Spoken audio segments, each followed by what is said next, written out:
Welcome students. আজকে আমরা জানবো যে কি করে দুটো সেন্টেন্সকে যোগ করে একটা সিম্পল সেন্টেন্সে পরিণত করা যায় using nominative absolute. Nominative absolute ব্যবহার করে কি করে জয়েনিং হয় এবং সেটা সিম্পল সেন্টেন্স পরিণত হয়। তো নমিনেটিভ অ্যাবসলিউট এই ফর্মটা এর সঙ্গেই কিন্তু খুব কম্পারেটিভলি পড়লে সুবিধা হয় যে জয়েনিং উইথ প্রেজেন্ট পার্টিসিপল। তো আগের দিনের ভিডিওতে আমরা প্রেজেন্ট পার্টিসিপল নিয়ে কীভাবে জয়েনিং হয় সেটা আলোচনা করেছি। যারা দেখেছো ভালো, যারা দেখে উঠতে পারোনি তারা আমি এই ভিডিওটার শেষে লিঙ্ক দিয়ে দেবো, তারা দেখে নেবে, তাহলে সুবিধা হবে। কেমন? তো নমিনেটিভ অ্যাবসলিউট, প্রথমে এই টার্মটার একটা বেশ গুরুত্ব আছে। Nominative absolute, nominative means subject and absolute means release.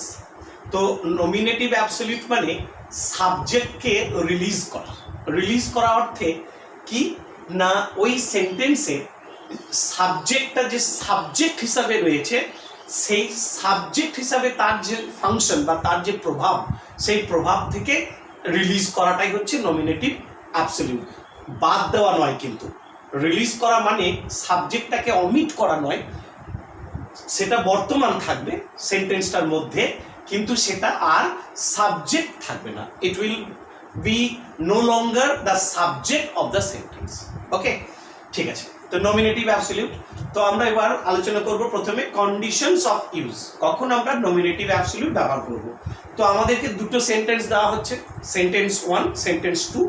তো কন্ডিশনসটা দেখো, সেন্টেন্স 1 এর সাবজেক্ট এবং সেন্টেন্স 2 এর সাবজেক্ট যদি আলাদা আলাদা হয়, দেখো সেই জন্য আমি নট ইকুয়ালস টু সাইনটা ব্যবহার করেছি। অর্থাৎ দুটো সেন্টেন্সের সাবজেক্ট যদি আলাদা হয়, এটা হচ্ছে প্রথম শর্ত।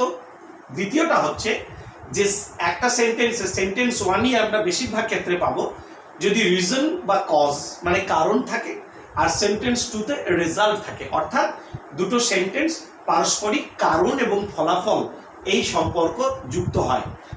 তাহলে যদি দুটো সেন্টেন্সের সাবজেক্ট আলাদা হয় এবং পারস্পরিক কারণ এবং ফলাফল সম্পর্কে যুক্ত হয়, then we will use nominative absolute.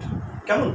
এবার হোয়ার টু ইউজ, কোথায় আমরা এটা ব্যবহার করব না, the sentence stating the reason or cause, অর্থাৎ যে সেন্টেন্সে কারণ বোঝাবে সেই সেন্টেন্সে আমরা নমিনেটিভ অ্যাবসলিউট ব্যবহার করব। এই ক্ষেত্রে বলা ভালো যে আমরা মোস্ট অফ দ্য কেসেস আমরা কি দেখব যে সেন্টেন্স 1এই ওই কারণটাকে বোঝানো হচ্ছে, তাই সেন্টেন্স 1টাকেই নমিনেটিভ অ্যাবসলিউট করতে হবে। আমি এই ধরেই করেওছি। কেমন? এবার হচ্ছে স্ট্রাকচারটা কি, গঠনটা কি, অর্থাৎ নমিনেটিভ অ্যাবসলিউটের ফর্মটা কি। দেখো, নমিনেটিভ অ্যাবসলিউটের ক্ষেত্রে 3টে ফর্ম রয়েছে। প্রথমে আমি দেখব যে ওই সেন্টেন্সটা অ্যাক্টিভ স্ট্রাকচারে আছে কিনা। অ্যাক্টিভ অর্থাৎ সাবজেক্ট সরাসরি কাজটা করছে, সাবজেক্ট কাজটা সম্পন্ন করছে। আমরা ভার্বটাকে প্রশ্ন করব কে না সাবজেক্ট, উত্তর হয়ে যাবে। তো সেই ক্ষেত্রে অ্যাক্টিভ ভয়েস যদি হয় তাহলে তখন তার স্ট্রাকচারটা হবে এইটা, সাবজেক্ট হ্যাভিং V3। সাবজেক্ট দেখো, আমরা সেই জন্য বলেছি যে সাবজেক্টটা থাকে, রিলিজ হয় কিন্তু সাবজেক্টটা বাদ যায় না, তাই সাবজেক্ট হ্যাভিং V3 এবং তারপরে অবজেক্ট বা কমপ্লিমেন্ট ওই ভার্ব সংশ্লিষ্ট ব্যাপারে যা থাকবে সেটা লেখার পরে একটু লক্ষ্য করো কমা দেওয়া আছে, অর্থাৎ আমরা একটা কমা দেব, তারপরে সেন্টেন্স 2টাকে লিখবো। মানে আমরা ধরে নিলাম যে সেন্টেন্স 1টাই সবসময় কারণ বোঝাবে, সেই জন্য আমি এটা সেন্টেন্স 2 হিসেবে লিখেছি। তাহলে সেন্টেন্স 1-এ মানে যেখানে কারণ বোঝাচ্ছে সেই সেন্টেন্সটার নমিনেটিভ অ্যাবসলিউট করতে গিয়ে যদি সেটা অ্যাক্টিভ ভয়েসে থাকে তাহলে স্ট্রাকচারটা হচ্ছে সাবজেক্ট বসালাম, সাবজেক্টের পরে হ্যাভিং এর পরে V3 অর্থাৎ মেইন ভার্বটার 3 নম্বর রূপ, তারপরে অবজেক্ট বা কমপ্লিমেন্ট যা থাকলো সেটা লিখলাম, কমা দিলাম, তার সাথে সেন্টেন্স 2টা লিখে দিলাম। আমরা এর সাথে এক্সাম্পলটাই চলে আসি।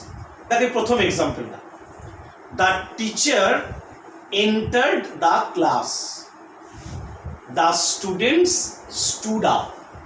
এবার লক্ষ্য করো, the teacher entered the class, subject হচ্ছে the teacher, the students stood up, subject হচ্ছে দ্য স্টুডেন্টস। তাহলে সেন্টেন্স 1 সেন্টেন্স 2 এর সাবজেক্ট আলাদা। এবার কি পাচ্ছি আমরা, এই দুটো সেন্টেন্সের ক্ষেত্রে সাবজেক্ট আলাদা। এবার দেখো, এবং এখানে বলছে কি মাস্টারমশাই ক্লাসে ঢুকেছিলেন, ছাত্রছাত্রীরা উঠে দাঁড়িয়েছিল। তাহলে কারণ এবং ফলাফল সম্পর্ক আছে, তাহলে আমরা নমিনেটিভ অ্যাবসলিউট ব্যবহার করব। তাহলে কোনটাতে করব না, যেটাতে রিজন বুঝিয়েছে সেটা। তাহলে এর মধ্যে রিজন বোঝাচ্ছে প্রথম সেন্টেন্সটা, তাহলে এটাকে আমি নমিনেটিভ অ্যাবসলিউট করব। এবার কোন স্ট্রাকচারটা ব্যবহার করব না, এখানে অ্যাক্টিভ স্ট্রাকচার আছে। টিচার, দ্য টিচার এন্টার্ড, কে প্রবেশ করেছিল, দ্য টিচার, তাহলে অ্যাক্টিভ আছে। আমরা এই প্রথম স্ট্রাকচারটাকে ব্যবহার করব। দেখো কি লিখেছি, subject, so the teacher, having, having, V3 main verb entered, তারপরে object or complement the class লিখে দিলাম, তারপরে comma and then the second sentence, the students stood up. Now যদি আমরা ওই রিজন বা কজ বোঝায় সেই সেন্টেন্সটা স্ট্রাকচারটা প্যাসিভে থাকে, অর্থাৎ সাবজেক্টের পরে একটা বিভাব থাকবে, মানে অক্সিলারি ভার্ব থাকবে, সাবজেক্টের পরে অক্সিলারি ভার্ব রয়েছে এবং তারপরে ভার্ব 3 থাকবে। তাহলে সেক্ষেত্রে আমাদের স্ট্রাকচারটা হবে এরকম, subject, then having, then been and then V3, একটা বিন যোগ হয়ে গেল, been V3, then object or complement, তারপরে কমা, সেন্টেন্স 2। দেখো আমরা এই উদাহরণটাই দেখব। দ্য সাম ওয়াজ সলভড, অঙ্কটা সমাধান করা হয়েছিল বা অঙ্কটা কষা হয়েছিল। The teacher left the class, মাস্টারমশাই ক্লাস থেকে গিয়েছিলেন। তাহলে আমরা কি পাচ্ছি, সাবজেক্ট 1 সাবজেক্ট 2, সেন্টেন্স 1 সেন্টেন্স 2 এর সাবজেক্ট আলাদা পেয়েছি।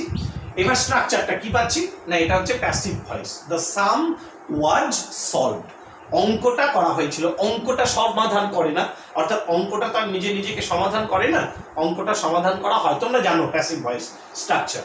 তাহলে আমরা এটা প্যাসিভ ভয়েস রয়েছে, তাহলে আমরা দ্বিতীয় স্ট্রাকচারটাকে ব্যবহার করেছি। সাবজেক্ট লিখেছি দ্য সাম, এবং এটাই কারণ অঙ্কটা কষা হয়েছিল, মাস্টারমশাই ক্লাস থেকে চলে গিয়েছিলেন।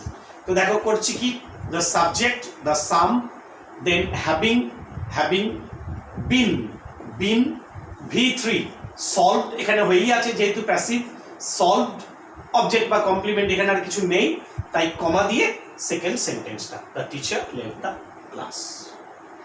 অ্যান্ড দেন এই 3 নম্বরটা কি, একটু ভালো করে খেয়াল করে শুনতে হবে যে বি ভার্ব, যদি বি ভার্ব কোনগুলো, অ্যাম, ইজ, আর, ওয়াজ, ওয়্যার, এইগুলো যদি কোনো সেন্টেন্সে মেন ভার্ব হিসাবে থাকে, বি ভার্বগুলো যদি কোনো সেন্টেন্সে মেন ভার্ব হিসাবে থাকে, সোজা কথায় বললে ওই সেন্টেন্সে শুধুমাত্র ওই বি ভার্বটাই থাকবে, ভার্ব হিসাবে শুধুমাত্র ওই বি ভার্বটাই থাকবে, am or is or are or was or were, আর কোনো ভার্ব থাকবে না। তাহলে সেক্ষেত্রে আমরা স্ট্রাকচারটা হবে খুব সহজ, এটা অনেক ঝামেলা কম। সাবজেক্ট, তারপরে বিইং লিখবো, এই যে বি ভার্ব তাই অরিজিনাল রুট বি, তার সঙ্গে being, then object or complement and then sentence 2। তাহলে এই গঠনটা এসো, it was a holiday, it was a holiday, sentence main verb হচ্ছে ওয়াজ, তাহলে বি ভার্ব, এটা হচ্ছে একটা ছুটির দিন ছিল। উই অ্যারেঞ্জ আ পিকনিক, আমরা একটা পিকনিকের আয়োজন করেছিলাম। তাহলে আমরা দেখতে পাচ্ছি যে সাবজেক্ট আলাদা এবং কারণ ছুটি ছিল তাই পিকনিক করেছিলাম, অতএব নমিনেটিভ অ্যাবসলিউট হবে।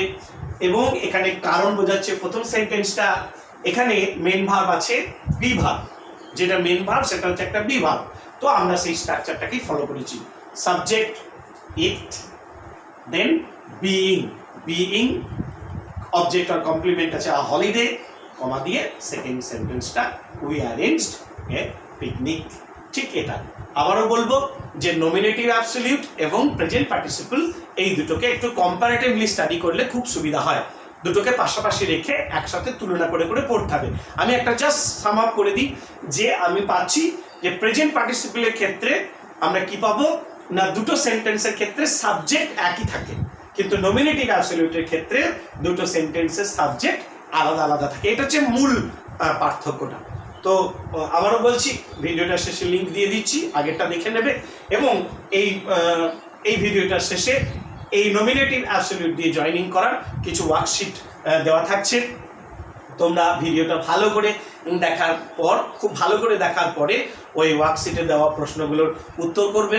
তোমরা কমেন্ট বক্সে, অর্থাৎ ইউটিউবটার ওই কমেন্ট বক্সে উত্তরগুলো করতে পারো, তাহলে একটু সুবিধা হয়।